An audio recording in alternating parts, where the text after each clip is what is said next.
नमस्कार दोस्तों, मैं अंकुर उपाध्याय स्वागत करता हूं आप सभी का एक बार फिर से अपनी नई वीडियो में।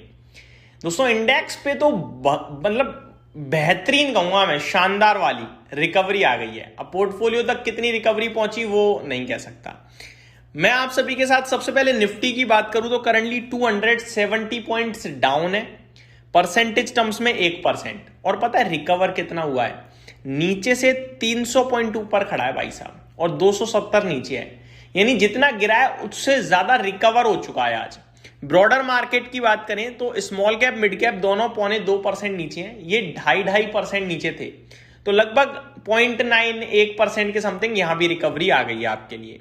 बैंक निफ्टी अभी 1.4% डाउन है, लगभग 850 पॉइंट्स नीचे ट्रेड कर रहा है। और नीचे से अगर आप देखोगे तो 600 पॉइंट रिकवर हो चुका है।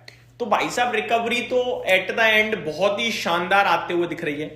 दोस्तों, ये बाजार रिकवर कर रहा है, गिर रहा है। देखो, खबर कोई अच्छी नहीं है अभी तक, बेकार ही बेकार न्यूज आ रही है। मैं आपके साथ कुछ और अपडेट शेयर करना चाहूं अगर न्यूज स्पेसिफिक, तो रशिया का एक गैस टैंकर जो है वो भी मेडिटेरियन सी में हिट हुआ है, यानी उस पर भी अटैक हुआ है। टास्क की तरफ से ये अपडेट आई है। दैट मीन्स ईरान जो भी टैंकर देख रहा है उसी पे हमला कर रहा है। उसको फर्क नहीं पड़ रहा है यूएस का है, कहीं और का है, कहीं और का है, गल्फ कंट्रीज का है। रशिया के गैस टैंकर पे भी उन्होंने अटैक किया है एक तरीके से, या फिर जो आपस में युद्ध चल रहा है उस युद्ध का शिकार बना। बट आजकल मिसाइल टारगेट बेस्ड होती हैं, तो जहां पे टारगेट लगाया जाता है वहीं गिरती है। ऐसा नहीं है कि तुमने मारा और कहीं और लग गई। तो ये हिट करा गया है प्रॉपरली। तो कहने वाली बात यह है, अभी अपडेट कोई अच्छी नहीं आ रही है। बट बाजार क्या कर रहा है? बाजार को समझ में आ रहा है कि भैया ज्यादा ओवर रिएक्शन नहीं देना है। रिएक्शन ओवर हो चुका है, कल फिर गिर सकते हैं नो डाउट। लेकिन आपको यह समझ में आना चाहिए कि आप अगर यहां बेचकर भाग गए तो ये आपका बहुत बड़ा मतलब लॉस करा देगा बिना बात के। ये एक बड़ी गलती हो जाएगी भाई साहब। ये भाव है लेने वाला, पैसा हो तो। अच्छा, सबसे बड़ी प्रॉब्लम पता है क्या है? मैं अपने लेवल पे बताऊं, आपके पास पैसा हो तो भी समझ में नहीं आता क्या लिया जाए। ऐसे में अपने शेयर्स गिरे, फिर लगता है यार कितना लेंगे, कितना बन जाएगा। फिर कभी कभार लगता है कि क्या खरीदें, क्योंकि सभी लेने वाला बाहु है सबका ही। कौन सा चलेगा, कौन सा नहीं चलेगा, इस तरीके से बहुत सवाल आते हैं। तो कहना आसान है, लेने का मौका है, लेने का मौका है, लेकिन क्या लेना है ये भी तो बताओ। ये भी मैं आप सभी के साथ दिन के दौरान डिस्कस करूंगा टाइम के साथ।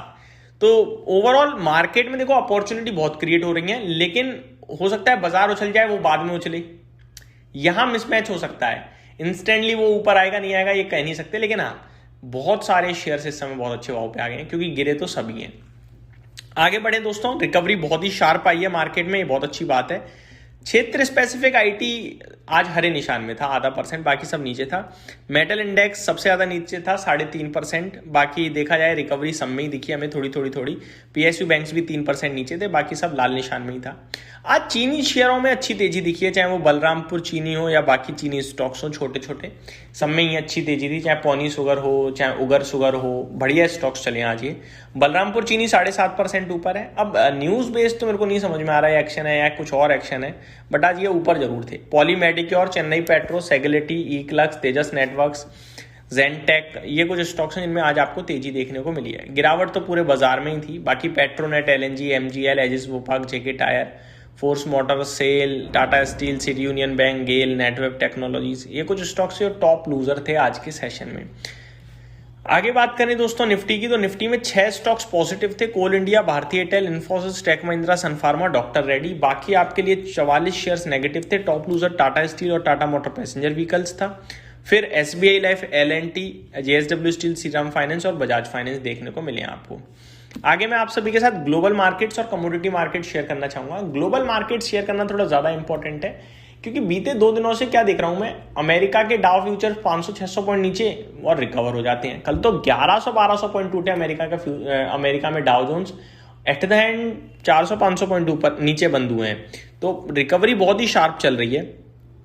ग्लोबल मार्केट्स की बात करें तो डाउ फ्यूचर्स तो ज्यादा कुछ नहीं है, 100-125 पॉइंट नीचे हैं केवल। और S&P 500 फ्यूचर्स बिल्कुल ही फ्लैट टू नेगेटिव है। नेस्डेक फ्यूचर्स भी फ्लैट टू नेगेटिव साउंड कर रहे हैं। लेकिन गोल्ड सिल्वर की बात करें तो यार रिबाउंड आ रहा है। सिल्वर आपके लिए दोबारा $86 प्रति आउंस पहुंचा है और गोल्ड $51-85 प्रति आउंस पहुंचता हुआ दिख रहा है। ऐसे में कच्चा तेल 83.2 पे है, तो कच्चे तेल में कोई राहत नहीं है। बिटकॉइन में तेजी आ गई है, 71,421 पे आ चुका है बिटकॉइन, तो यहां तेजी बनी है। ये $3,000 आज अकेले सिंगल डे में बढ़ता हुआ दिख रहा है हम सभी को। अब मैं आप सभी के साथ शेयर करना चाहूंगा थोड़ा अमेरिका के बाजार, एशिया पैसिफिक, तो गिरकर बंद हुए हैं भयंकर लेवल पे। कॉस्पी 12% नीचे, तो ये डराने वाला माहौल बनाया जहां साउथ कोरिया में। जापान, हैंगसेंग चौतरफा गिरावट देखने को मिली है आज के सेशन में। शंघाई सब नीचे ही थे, ताइवान में भी 4.5% की गिरावट ही है। लेकिन आज यूरोपियन मार्केट्स अच्छा कर रहे हैं, चाहे डेक्स देख लो चाहे कैक देख लो। फिटसी अभी हल्के से लाल निशान में, ये भी किसी वक्त हरे निशान में आने को तैयार है। मेरे को लगता है कल से तेजी शुरू हो जानी चाहिए, जिस हिसाब से मार्केट आज संकेत दे रहे हैं। ऊपर से फिर से एक करेक्शन आई है दोस्तों, 100 पॉइंट दोबारा नीचे आया है। निफ्टी 24,600 से अचानक से गिरा है और 24,500 आकर खड़ा हो गया है। बहुत मुश्किल है इस समय मार्केट प्रिडिक्ट कर पाना, बट ये जरूर है कि ऐसा लग रहा है ग्लोबल मार्केट्स को देखकर कि शायद ठीक ठीक हो रहा है। Russia is prepare to increase oil deliveries to China and India, तो रशिया तैयार हो रहा है चाइना और इंडिया को ऑयल डिलीवरी देने के लिए, बढ़ाने के लिए। बढ़िया है भाई। तो ये अपडेट आते हुए दिख रही है, उम्मीद करता हूँ वीडियो पसंद आई होगी। Thank you so much for watching this video. Have a great day guys.